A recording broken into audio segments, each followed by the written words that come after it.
dalam upaya memecahkan masalah relasi antara Islam dan dunia modern yang menimbulkan ketegangan, baik ketegangan kebudayaan maupun ketegangan politik, itu adalah suatu gagasan yang dikemukakan oleh seorang pemikir Muslim Indonesia, Kunto Wijoyo, dengan gagasannya mengenai objektifikasi.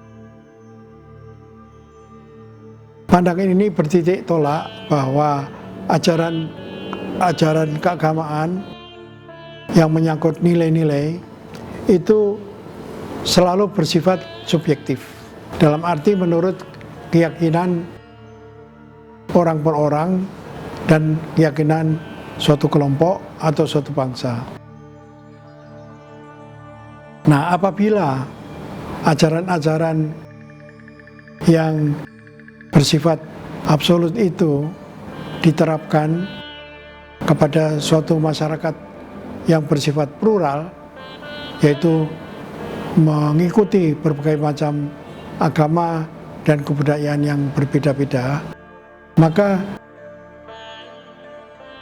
nilai-nilai absolut itu akan mengalami konflik, demikian juga mengalami resistensi.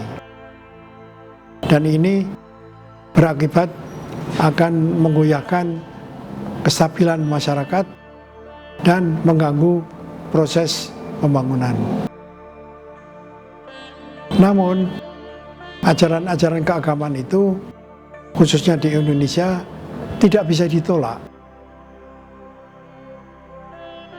Dengan perkataan lain, ajaran-ajaran agama itu harus mengalami akomodasi, sebagaimana telah dilakukan oleh para penguasa-penguasa di masa yang lalu.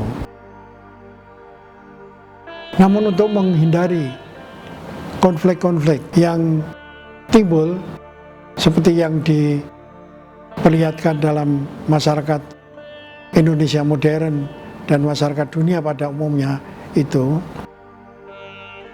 maka diperlukan suatu cara atau pandangan tertentu atau pendekatan tertentu untuk bisa mengharmoniskan hubungan antara agama dan negara melalui apa yang disebut objektifikasi.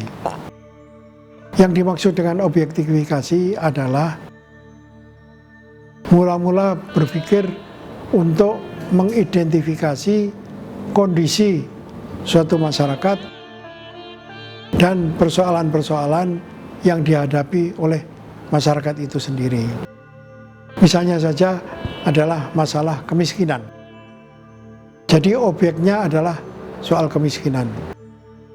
Yang harus dipecahkan adalah masalah kemiskinan. Jadi bukan memberikan doktrin itu sendiri. Nah, setelah kita mengetahui sebab dan akibat dari masalah kemiskinan itu, maka kita berusaha untuk menengok kepada ajaran agama Islam dan ajaran agama-agama yang lain. Mana di antara ajaran-ajaran agama itu yang bisa memberikan solusi terhadap masalah kemiskinan. Demikian juga terhadap masalah keadilan, masalah kekuasaan yang otoriter, dan sebagainya. Itu perlu dirumuskan dulu di dalam wacana yang disebut juga adalah sebagai wacana ontologi. Dari wacana ontologi itu dikembangkan metodologinya atau pendekatannya atau cara pemecahan masalahnya. Tentu saja metodologi itu harus sesuai dengan pokok-pokok persoalan yang dipersepsikan oleh seorang pemikir atau seorang ulama.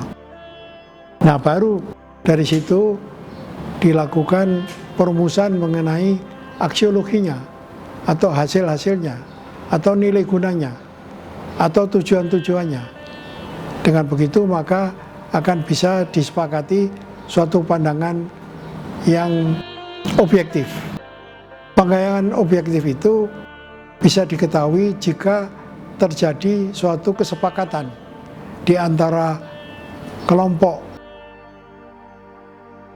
komunitas ilmu pengetahuan terhadap suatu teori atau cara berpikir atau suatu cara pandang yang sistematis, sehingga itu akan menjadi suatu solusi yang bisa diterima oleh semua kalangan, baik berdasarkan agama maupun kebudayaan dan kepentingan politik.